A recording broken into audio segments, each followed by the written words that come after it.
नमस्कार दोस्तों, LDC cracker में आपका बहुत बहुत स्वागत है। आज हमारा पहला पार्ट होगा वर्ष का एमसीक्यू लेकर के आए हैं, वो भी रेफरेंस के साथ। वो सारे प्रश्न हम लोग देखेंगे कि वो प्रश्न कहाँ से उठाया गया है, किस पारा से लिया गया है और वो प्रश्न कितना इम्पोर्टेंट है एग्जाम के लिए, सब हम लोग डिस्कस करते हुए चलेंगे। दोस्तों मैं बता दूं कि जो मैं प्रश्न लिया हूं वो IRPWM से IR वर्क्स मैनुअल से, IRWM से लेटेस्ट जो मैनुअल है 2025 में जो आई है उससे सारे प्रश्न मैं लिया हूं और उसी का रेफरेंस भी लिया हूं। तो इसमें कोई डाउट नहीं होगा कि डाटा आपका पुराना होगा, सारे डाटा आपको नए मिलेंगे। आप खुद भी देखिएगा, रेफरेंस से आपको पता चल जाएगा कि प्रश्न कहाँ से उठाए गए हैं। AN का वीकली टेस्ट हो रहा है दोस्तों, हर एक शनिवार के शनिवार होता है। AN का वीकली टेस्ट इस बार फिर शनिवार को हो रहा है।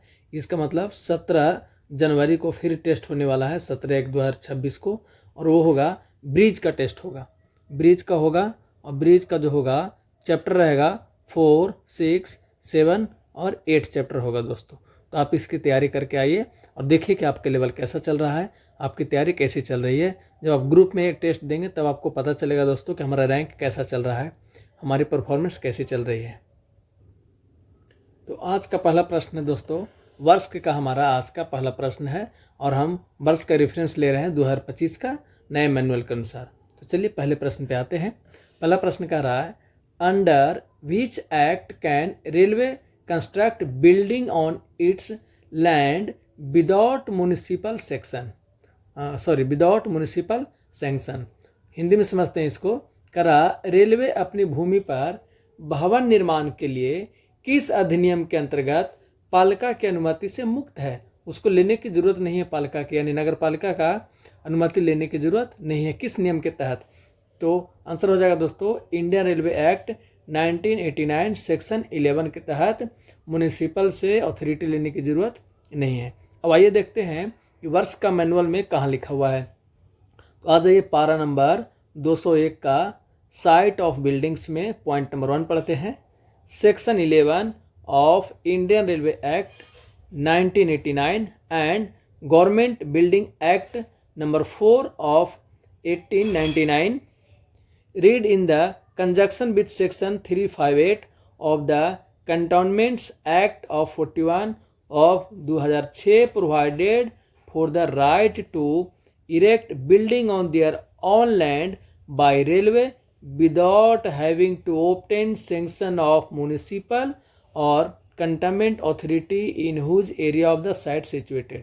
यानी without having to obtain sanction of municipal, क्या कह रहा है? उनकी अनुमति लेने की ज़रूरत नहीं है म्युनिसिपल की, और वो अपने लैंड पे ज़मीन पे बना सकता है बिल्डिंग्स। कौन? रेलवे। कोई ज़रूरत नहीं है म्युनिसिपल की अथॉरिटी लेने के लिए। अब हम आपको दिखा देते हैं दोस्तों कि नए मैनुअल से प्रश्न लिए हैं और ये मैनुअल भी आपको एक बार दिखा देते हैं। देखिए दोस्तों, सारा डाटा हमारा यहाँ से लिया गया है। न्यू दिल्ली डेटेड 28/11/2025 को जो इंडियन रेलवे वर्क्स मैनुअल आई है, इसी से सारा प्रश्न बनाया गया है और इसी का सारा रेफरेंस दिया गया है।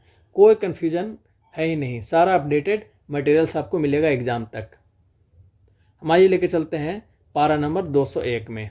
देखिए पारा नंबर 201 यहाँ पे थोड़ा सा और ऊपर लेते हैं। पारा नंबर 201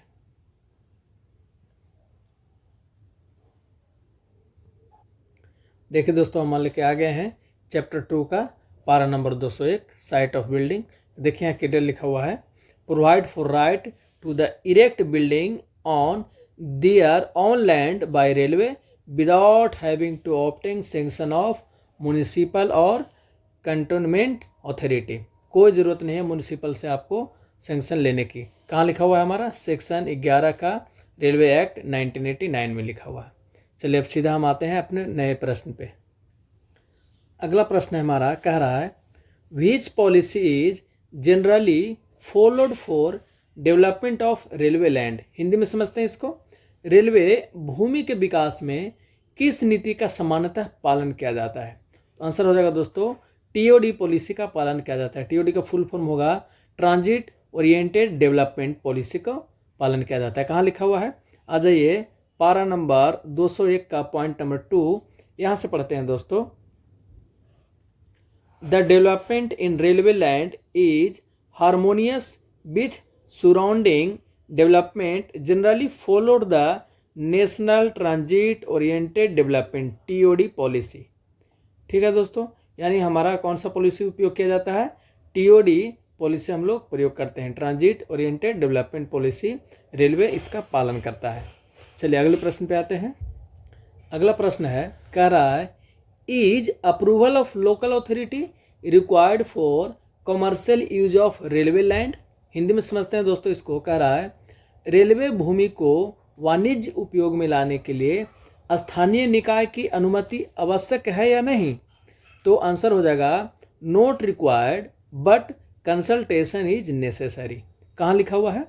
लिखा हुआ है हमारा पारा नंबर 201 में। आइए साइट ऑफ बिल्डिंग का पॉइंट नंबर 2 पढ़ते हैं दोस्तों। ये जो रेड कलर से हाईलाइट किया है वहाँ से पढ़िए। Thus there is no need to obtain the approval from local authority. कोई ज़रूरत नहीं है लोकल अथॉरिटी से अप्रूवल लेने की। आगे पढ़िए थोड़ा सा। However they shall be consulted while developing railway land. पर आपको उनसे कंसल्ट करना है, अप्रूवल लेने की ज़रूरत नहीं है, पर कंसल्ट करना है। चलिए अगले प्रश्न पे आते हैं। अगला प्रश्न दोस्तों कह रहा है why should building near track on inside curve be avoided. Hindi में समझते हैं इसको। कह रहा है ट्रैक के पास इनसाइड कर्व में भवन निर्माण क्यों टालना चाहिए, क्यों अवॉइड करना चाहिए? तो आंसर हो जाएगा दोस्तों it affected visibility of driver. वो ड्राइवर की विजिबिलिटी को क्या करता है? इफेक्ट करता है कर्व में, यदि मकान वगैरह बना दिया जाए तो, इसलिए इसको अवॉइड करना चाहिए। पर हमारे मैनुअल में कहाँ लिखा हुआ है? आ जाइए वर्ष मैनुअल का पारा नंबर 201 का पॉइंट नंबर 3 पढ़ते हैं। द साइटिंग ऑफ बिल्डिंग और other structure in the vicinity of track inside curve should be avoided. Avoid करना चाहिए। किस लिए? रीजन यहाँ दे रखा है आगे। The site should be carefully selected so as not to interference with the visibility of drivers of trains और road vehicles at the level crossing. क्या करता है? विजिबिलिटी में ड्राइवर्स को डिस्टर्ब करता है, ट्रेन्स को या रोड व्हीकल्स को, दोनों को, या लेवल क्रॉसिंग में भी। तो आंसर हो जाएगा हमारा it effects visibility of drivers. Driver की विजिबिलिटी को क्या करता है? ये इफेक्ट करता है। चलिए अगले प्रश्न पे आते हैं। अगला प्रश्न हमारा दोस्तों कह रहा है to ensure land availability for future track building should be located at. Hindi में समझिए इसको क्या कह रहा है? कह रहा भविष्य के ट्रैकों के लिए भूमि सुरक्षित रखने हेतु भवन कहाँ स्थित होने चाहिए? तो आंसर हो जाएगा दोस्तों boundary of land. Boundary of land के बाहर होनी चाहिए, यानी कम से कम रेलवे के एरिया में नहीं होना चाहिए। कहाँ लिखा हुआ है? पारा नंबर 201 का पॉइंट नंबर 3 का जो ग्रीन पॉइंट है वो पढ़िए दोस्तों, जो हाईलाइट किया हुआ है। As far as possible the site of buildings और other structure should be boundary of land so as to avoid encroachment as also to ensure availability of land for future track. हमारा प्रश्न यही था कि future track के लिए हमको सुरक्षित रखने तो भवन कहाँ बनाने चाहिए? तो बाउंड्री ऑफ लैंड से में बनाना चाहिए। हमारा बाउंड्री ऑफ लैंड के अंदर में नहीं बनाना है आपको। चलिए अगले प्रश्न पे आते हैं। अगला प्रश्न है हमारा residential accommodation in railway colony should be. Hindi में समझिए इसको। रेलवे कॉलोनियों में आवासीय भवन किस प्रकार के होने चाहिए? आंसर हो जाएगा दोस्तों मल्टी स्टोरेज होने चाहिए। कहाँ लिखा हुआ है मैनुअल में? आ जाइए वर्ष का मैनुअल पारा नंबर 201 जो लेटेस्ट मैनुअल है 2025 का, उस मैनुअल का पारा नंबर 201 का 4 में पढ़िए। क्लियर लिखा हुआ है to optimise the utilisation of limited and valuable land resource with the railway all the residential accommodation shall be constructed as multi-storage structure in railway colonies। Clear लिखा हुआ है दोस्तों कि मल्टी स्टोरेज स्ट्रक्चर क्या करना है? कंस्ट्रक्ट करना है, यानी बनाना है। किस लिए? ज़मीन की यूटिलाइजेशन के लिए, लैंड के वैल्यू के, रिसोर्स के यूटिलाइजेशन के लिए। तो आंसर हो जाएगा हमारा मल्टी स्टोरेज तैयार करना है। अगला प्रश्न है दोस्तों, देखिए हमारा उसी प्रश्न को थोड़ा सा मूव किया हुआ है, घुमाया हुआ है। क्या कह रहा है प्रश्न? पढ़ते हैं। Main purpose of multi storage building in railway colony is, देखिए उसी लाइन में लिखा हुआ है हमारा, आगे पढ़ते हैं पर आंसर पहले जान लेते हैं। Maximum utilisation of FSI and land. FSI का फुल फॉर्म होता है दोस्तों, देखिए हमारा लिखा हुआ है फ्लोर स्पेस इंडेक्स। FSI का फुल फॉर्म ये होता है, इसको आप साइड में लिख भी लीजिएगा, एग्जाम में हो सकता है पूछ दे। FSI का फुल फॉर्म होता है फ्लोर स्पेस इंडेक्स। अब कहाँ लिखा हुआ है ये पढ़ते हैं। Multi storage building railway colony में क्यों बनाना चाहिए, पर्पस क्या है, तो देखिए यही लिखा हुआ है to optimise the utilisation of limited and valuable land resource. क्या करना है उसका, मैक्सिमम यूटिलाइजेशन करना है। With railway all the residential accommodation shall be constructed as multi-storage structure in railway colonies. These will maximize the utilization of floor space index यानी FSI as well as utilization of vacant space for public purpose environment conservation commercial utilization। तो ये है इसका main purpose, double storage यानी multiple storage बनाने का। अगला प्रश्न हमारा दोस्तों कह रहा है are local building bylaw application to railway buildings. Hindi में समझिए इसको, क्या कह रहा है, कह रहा है रेलवे भवनों पर स्थानीय भवन उपनियम लागू होते हैं या नहीं। तो आंसर हो जाएगा note applicable but good practice में बी अडॉप्टेड। कहाँ लिखा हुआ है, आ जाइए वर्ष का मैनुअल पारा नंबर 204 का 4 में देखिए दोस्तों, जो रेड कलर से कलर किया हुआ है, यहाँ से देखिए कह रहा है in area where by law have been notified by a local authorities notwithstanding the fact that the by law are not applicable for the railway buildings. Railway buildings के लिए एप्लीकेबल नहीं है। It would be common interest to adopt such by law as being good recommended practice. तो answer clear हो गया दोस्तों, not applicable है but in good practice में भी अडॉप्टेड होगा इसका आंसर। एक लाइन और ये भी देख लेते हैं दोस्तों, ये अक्सर एग्जाम में पूछ सकता है। Any exceptional to the above provision shall required prior approval of general manager. करा बिल्डिंग बनाने के केस में, जो साइट ऑफ बिल्डिंग है, बिल्डिंग जो बना रहे हैं, तो किसी प्रकार का एक्सेप्शन आपको चाहिए तो आपको प्रियर अप्रूवल लेना पड़ेगा। किससे, GM से प्रियर अप्रूवल लेना पड़ेगा। चलिए अगले प्रश्न पे आते हैं। अगला प्रश्न है विच कोड में be followed for fire fighting arrangements. तो हमारा आंसर हो जाएगा नेशनल बिल्डिंग कोड, जिसको शॉर्ट में NBC भी बोलते हैं। कहाँ लिखा हुआ है हमारे मैनुअल में, देखिए पारा नंबर 201 में आ जाइए, वर्क्स मैनुअल का साइट ऑफ बिल्डिंग्स का पॉइंट नंबर 4 का लास्ट लाइन पढ़ते हैं। Where the provision exists in such bylaw for firefighting arrangement, the provision indicated in national building code may be followed। ये जो NBC जो कोड है, इसको आपको क्या करना है, फॉलोड करना है। तो हमारा प्रश्न यही था, विच कोड में be followed for fire fighting arrangement. Fire fighting arrangement के लिए कौन सा कोड हम लोग फॉलो करते हैं, तो हमारा मैनुअल में लिखा हुआ है कि NBC कोड को हम लोग क्या करते हैं, फॉलो करते हैं। चलिए अगले प्रश्न पे आते हैं।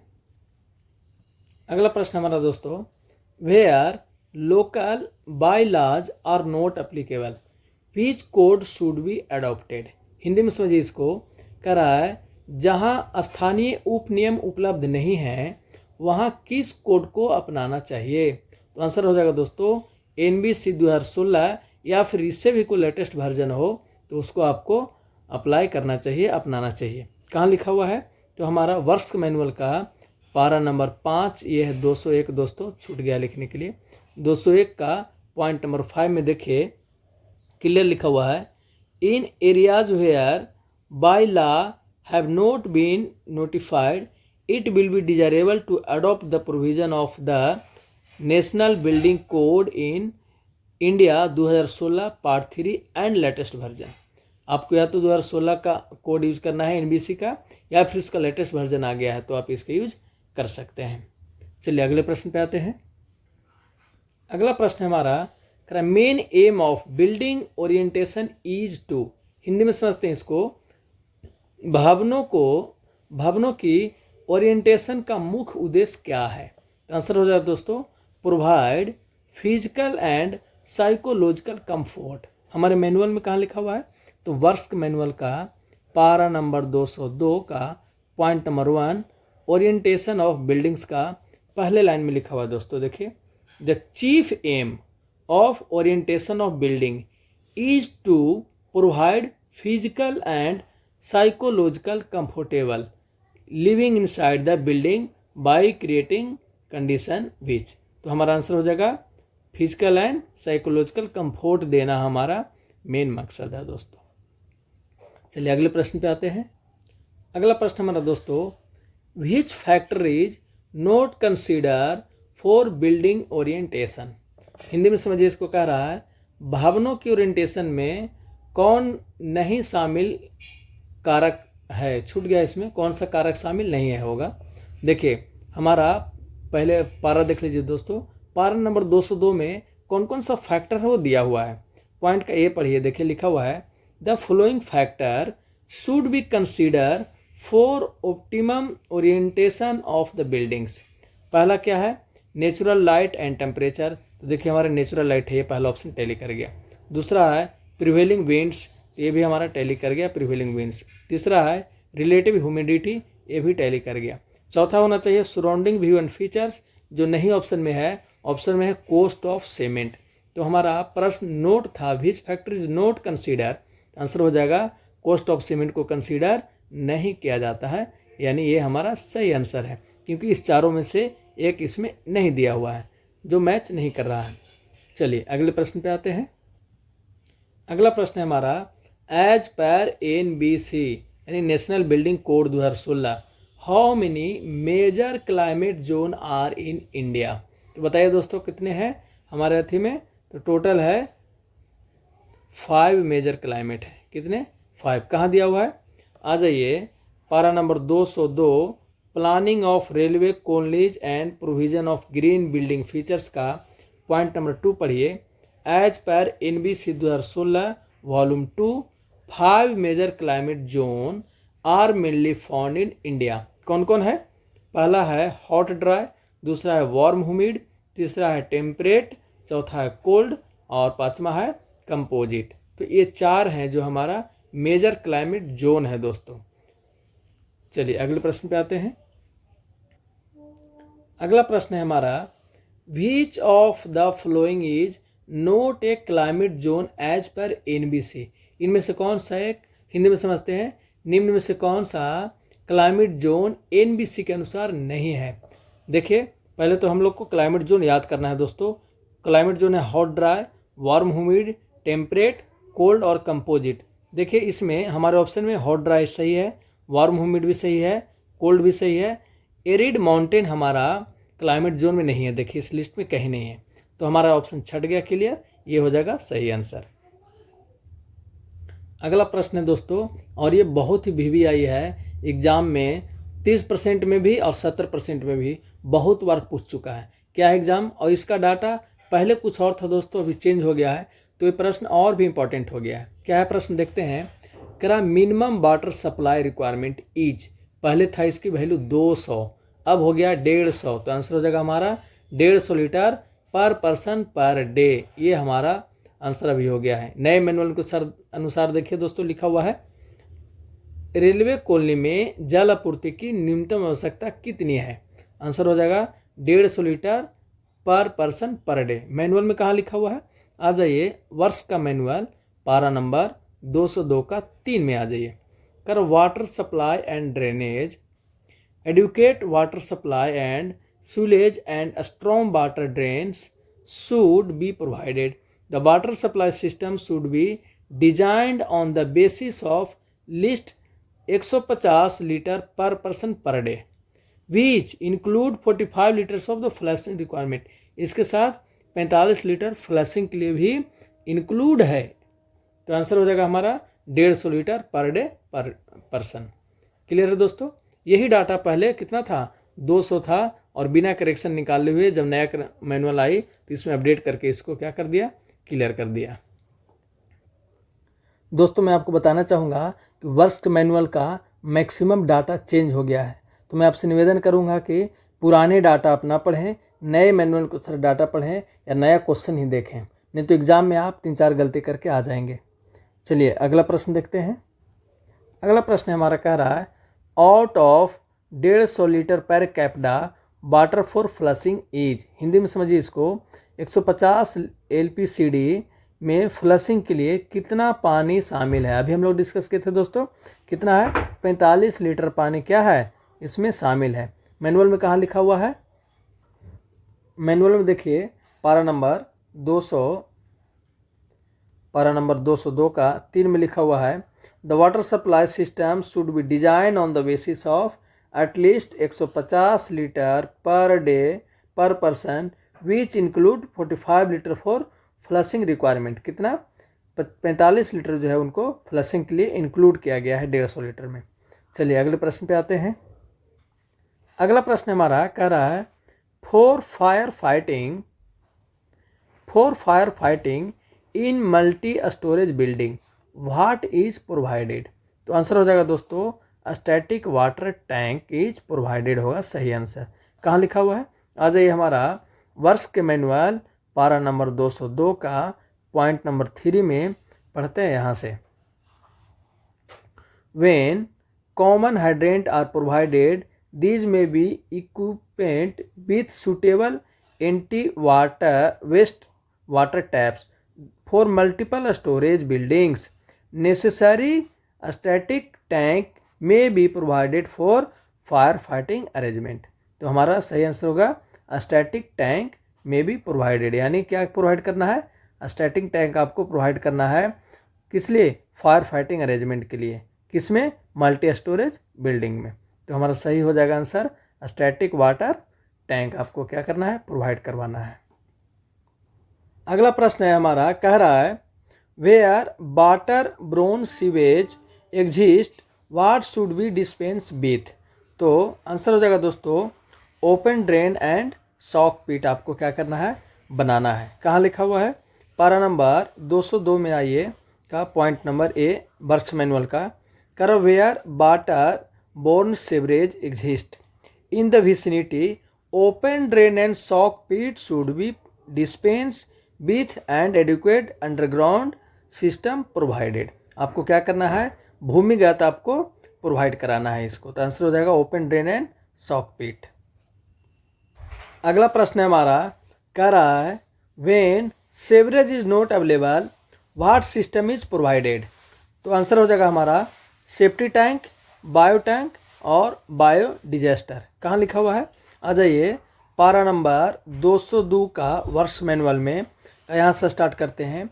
Where no sewerage system exist in vicinity and underground sewerage system with 1 or 2 septic tank और bio tank, bio digester according to the layout of ground should be provided. तो हमारा आंसर क्लियर है दोस्तों, हो जाएगा आपको सेप्टिक टैंक प्रोवाइड करना है या बायो टैंक प्रोवाइड करना है या बायो डिजेस्टर प्रोवाइड करना है जहां सेवरेज अवेलेबल नहीं है वहां। अगला प्रश्न है हमारा minimum distance of latrine from living quarter is. Hindi में समझते हैं दोस्तों इसको, लैट्रिन या यूरिन को आवास से न्यूनतम कितनी दूरी पर होना चाहिए। तो आंसर हो जाएगा दोस्तों न्यूनतम दूरी 15 मीटर होनी चाहिए। कहाँ लिखा हुआ है, आ जाइए लेटेस्ट वर्क्स मैनुअल का पारा नंबर 202 का पॉइंट नंबर बी में पढ़िए। देखिए स्पष्ट लिखा हुआ है, यहाँ पर पढ़िए guidelines for the selection of appropriate sanitation system for disposal और human wastage are given. Group of latrine और urine should not be located within 15 metres of living quarters, है ना, जहाँ पर रहते हैं वहाँ से 15 मीटर के अंदर में कोई भी लैट्रिन या यूरिन नहीं होना चाहिए। एक और डाटा इसमें है जो इम्पोर्टेंट है, 30 metre from any cook house और फूड स्टॉल। यदि कुक हाउस है या फूड स्टॉल है तो वहाँ से 30 मीटर की दूरी पर क्या होना चाहिए, लैट्रिन या यूरिन होना चाहिए। और आगे पढ़ते हैं, वो भी इम्पोर्टेंट है, 50 metre from any well supply drinking water. यदि ड्रिंकिंग वाटर सप्लाई हुई है जहाँ से, तो वहाँ से 50 मीटर की दूरी पर आपको ग्रुप ऑफ लैट्रिन या यूरिन होना चाहिए। चलिए अगले प्रश्न पे आते हैं। देखिए दोस्तों, अगला प्रश्न उसी से रिलेटेड है हमारा। कह रहा minimum distance from well supplying drinking water is. कह रहा कूप यानी बेल से लैट्रिन की न्यूनतम दूरी कितनी होनी चाहिए। लैट्रिन या और यूरिन भी है उसमें शामिल दोस्तों। तो आंसर हो जाएगा हमारा, अभी हम लोग देखे थे 50 मीटर की क्या होनी चाहिए, दूरी होनी चाहिए। देखिए लिखा हुआ स्पष्ट, 50 metre from the any well supplied drinking water. Drinking water से हमारा कितनी दूरी होनी चाहिए, 50 मीटर होना चाहिए। किसका, लैट्रिन और यूरिन का। तो देखते हैं दोस्तों, हमारे पास 3 डाटा निकल के आया है कि लिविंग क्वार्टर से लैट्रिन की जो दूरी होनी चाहिए या यूरिन की, वो होनी चाहिए 15 मीटर। तो एक ये डाटा हो गया जो हमें याद करना है, 15 मीटर्स। दूसरा है फूड स्टॉल से जो दूरी होनी चाहिए वो कितना होना चाहिए, 30 मीटर की दूरी होनी चाहिए, 30 मीटर्स की दूरी होनी चाहिए। और ड्रिंकिंग वाटर से जो दूरी है वो देखिए 50 मीटर दिया हुआ है। तो ड्रिंकिंग वाटर से जो दूरी होगी दोस्तों वो हो जाएगी 50 मीटर्स। तो यही 3 डाटा है जो आपको याद करना है कि लिविंग वाटर से 15 मीटर, फूड स्टॉल से 30 मीटर और ड्रिंकिंग वाटर से 50 मीटर की दूरी आपको याद रखना है। चलिए अगले प्रश्न पे आते हैं। दोस्तों मैं कहूँगा आप हमारे साथ चैनल पे बने रहिए और हमारा LDC क्रैकर को सब्सक्राइब करते चलिए। वर्ष का हम एक भी टॉपिक नहीं छोड़ेंगे, पूरा वर्ष के लेटेस्ट मैनुअल को एकदम एक एक प्रश्न को उठा करके आपके सामने रखेंगे। आपका वर्ष का पूरा चैप्टर हमारा वीडियो से ही तैयार हो जाएगा, अलग से आपको पढ़ने की ज़रूरत नहीं पड़ेगी। देखते हैं नेक्स्ट प्रश्न क्या कह रहा है। कहता है dustbin should be located. Dustbin को कहाँ स्थित किया जाना चाहिए। तो आंसर हो जाएगा दोस्तों कन्वीनियंटली नियर क्वार्टर्स, जहाँ सूटेबल हो वहाँ क्वार्टर्स के पास रखना है। हमारे वर्क्स मैनुअल में कहाँ लिखा हुआ है, तो आ जाइए पारा नंबर 202 का planning of railway colonies provision of green building features का पॉइंट नंबर 4 का हेडलाइंस ही है डस्टबिन। और इसमें देखिए क्लियर लिखा हुआ है कहाँ रखना है। इसे पढ़ते हैं इसको। This should be conveniently located with the respect to the quarters and regularly cleared by the conservancy staff. In the case of multi-storage building, garbage chutes may be provided with the opening in each floor with the arrangement of closing of the opening. तो इसके अनुसार हमारा answer हो जाएगा conveniently located with respect to quarters, यानी conveniently near quarters हमारा correct answer हो जाएगा दोस्तों। चलिए अगले प्रश्न पे आते हैं। अगला प्रश्न है हमारा in multi storage buildings what facility may be provided for garbage. तो आंसर हो जाएगा दोस्तों garbage chutes on each floors. कहाँ लिखा हुआ है, आ जाइए पारा नंबर 202 वर्क्स मैनुअल का पॉइंट नंबर 4 में आ जाइए, डस्टबिन में ही यहाँ से स्टार्ट करते हैं। In the case of multi storage buildings garbage chutes may be provided with opening in each floor with arrangements of closing the openings। तो आंसर हो जाएगा हमारा गार्बेज चूट्स में भी प्रोवाइडेड विथ ईच फ्लोर्स। तो हमारा आंसर है 3 नंबर यही कह रहा है कि garbage chutes on each floor. अगला प्रश्न हमारा दोस्तों कह रहा है why are shady tree planted in railway colony. Hindi में समझते हैं, रेलवे कॉलोनी में छायादार वृक्ष क्यों लगाए जाते हैं। तो दोस्तों बहुत सिंपल आंसर है, इन्वायरमेंटल कंफर्ट एंड ब्यूटिफिकेशन के लिए लगाते हैं। ये हमारा मेंशन कहाँ है, आ जाइए वर्क्स मैनुअल का पारा नंबर 202 का 5 में देखिए सैडी ट्रीज में लिखा हुआ है फॉर ब्यूटिफिकेशन। तो आंसर हो जाएगा हमारा पॉइंट नंबर 3। अगला प्रश्न हमारा दोस्तों कह रहा है what facility is provided for children in railway colonies. Railway colony में बच्चों के लिए क्या सुविधा दी जाती है। तो आंसर होगा दोस्तों प्ले ग्राउंड प्रोवाइड किया जाता है, चिल्ड्रेन पार्क प्रोवाइड किया जाता है। कहाँ लिखा हुआ है, आ जाइए पारा नंबर 202 का पॉइंट नंबर 6 में स्पष्ट लिखा हुआ है प्ले ग्राउंड फॉर चिल्ड्रेन। देखिए क्लियर लिखा हुआ है and children park where possible children park may be developed. आपको जहाँ पॉसिबल हुआ है चिल्ड्रेन पार्क भी प्रोवाइड कराना चाहिए। प्ले ग्राउंड तो है ही, और जहाँ पॉसिबल हो वेयर पॉसिबल चिल्ड्रेन पार्क में भी डेवलप्ड, आपको चिल्ड्रेन पार्क भी डेवलप करना है। चलिए अगले प्रश्न पे आते हैं। अगला प्रश्न है हमारा वेंडर्स स्टॉल और शॉप्स आर कंस्ट्रक्टेड टू। इसका आंसर हो जाएगा meets daily needs for residential के लिए जो डेली आइटम्स है दोस्तों, यहाँ से हमें क्या किया जाता है, प्रोवाइड किया जाता है। कहाँ लिखा हुआ है, आ जाइए पारा नंबर 202 का 7 नंबर में पढ़िए। वेंडर्स स्टॉल और shops these may be constructed to a scale governed by local circumstance and let out on rent to vendors for grains, meats, vegetable, fruits and general requisites. ठीक है, यानी daily needs items के लिए। These should be constructed in India railway only if shopping facility are not available within the reasonable distance. General manager is personal approval is required for such construction। ये line भी important है दोस्तों। कह रहा है general manager जो है वो अप्रूवल देगा इस प्रकार के कंस्ट्रक्शन के लिए, यानी वेंडर या इंस्टॉल यदि कहीं आपको खोलना है या कोई शॉप खोलना है आपको, देखिए लिखा हुआ facility are not available within the reasonable distance, तो इस तरह के अप्रूवल आप ले सकते हैं। इसके लिए कौन अप्रूवल है देगा, जीएम देगा यदि वेंडर और शॉप आपको खोलना है कहीं तो। चलिए अगले प्रश्न पे आते हैं। अगला प्रश्न हमारा दोस्तों, वेंडर शॉप आर जनरली, करा vendor shop are generally, Hindi में समझते हैं इसको, वेंडर शॉप का आवंटन सामान्यतः कैसे किया जाता है। तो आंसर हो जाएगा late out on rent, rent पर उनको क्या किया जाता है, दिया जाता है। कहाँ लिखा हुआ है, हमारे वर्ष मैनुअल में पारा नंबर 202 का 7 नंबर पॉइंट में आइए। वेंडर्स स्टॉल और शॉप पर these may be constructed to a scale governed by the local circumstance and let out on rent to vendor for grains. तो किस पे दिया जाता है, रेंट पर दिया जाता है, रेंट टू वेंडर्स, वेंडर्स को किस पे दिया जाता है, रेंट पे दिया जाता है। तो आंसर हो जाएगा हमारा लेट आउट ऑन रेंट। अगला है दोस्तों हमारा, करा which of following is सैडी tree, railway के अनुसार बताइए दोस्तों इनमें से कौन सा सैडी ट्री है। तो आंसर हो जाएगा सैडी ट्री हमारा नीम होता है। हमारे मैनुअल में भी इसका वर्णन किया हुआ है।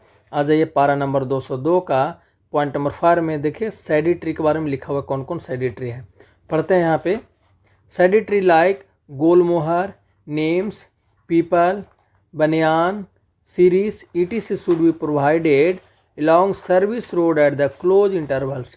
ये सब क्या है, सैडी ट्री के एग्जाम्पल है दोस्तों। और इसमें कह रहा है कि इसको प्रोवाइड कहाँ करना है वो भी लिखा हुआ है। Such tree should be provided along the periphery of parking area and in the circulating area in railway station. इसको प्रोवाइड करना है पार्किंग एरिया में और रेलवे स्टेशन के एरिया में आपको सैडी ट्री लगाना है। सम ऑर्नामेंटल ट्री लाइक एलोस्टोनिया, कचनार, बोटल ब्रश, केसिया, सिल्वर ओक, मुसलरी, ये सब सारे क्या है, ऑर्नामेंटल ट्री में आते हैं गिनती। तो चलिए हमारा आंसर हो जाएगा यहाँ पे नीम। अगला प्रश्न है हमारा, a building design should be, Hindi में समझते हैं इसको, भवन का डिजाइन कैसा होना चाहिए। तो बहुत सिंपल है दोस्तों, functional, aesthetic, economical and easy to maintain होना चाहिए।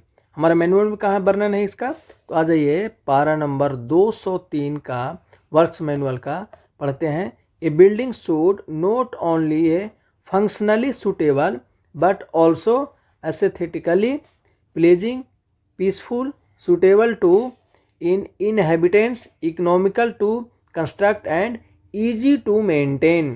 कैसा होना चाहिए, ईजी टू मेंटेन होना चाहिए। तो हमारा आंसर हो जाएगा दोस्तों 4 नंबर। अगला प्रश्न है हमारा, easy maintenance should be considered at which stage. Hindi में समझते हैं इसको, अर्थ क्या है, करा भवन डिजाइन में ईजी मेंटेनेंस किस स्टेज पर ध्यान में रखना चाहिए।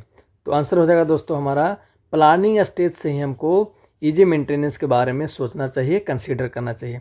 कहाँ लिखा हुआ है वर्क्स मैनुअल में, तो वर्क्स मैनुअल का पारा नंबर 203 में का पॉइंट नंबर 1 पढ़िए, ईजी मेंटेनेंस, और यहाँ क्लियर लिखा हुआ है एट प्लानिंग स्टेज। क्या है, at planning stage itself the facility of maintenance should be kept in mind. आपको माइंड में ध्यान में रखना है मेंटेनेंस के लिए, ईजी मेंटेनेंस के लिए। कब, एट प्लानिंग स्टेज में ही आपको इसका क्या करना है, ध्यान में रखना है।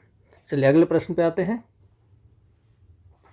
दोस्तों। यदि आप हमारे चैनल पे नए हैं जल्दी से कैरेक्टर को सब्सक्राइब कर लीजिए और लाइक कीजिए, क्योंकि सब्सक्राइब करने से ही आपके पास नोटिफिकेशन आ गया यदि हमको नया वीडियो बनाते हैं तो, और आपको पता चलता रहेगा कि वीडियो आ रही है। नहीं तो आपको पता नहीं चलेगा कि कोई नया वीडियो अपलोड हुआ है और आप तैयारी में हो सकता है आपको डिस्टर्बेंस पैदा हो सके। चलिए, वीडियो देखने के लिए बहुत बहुत धन्यवाद।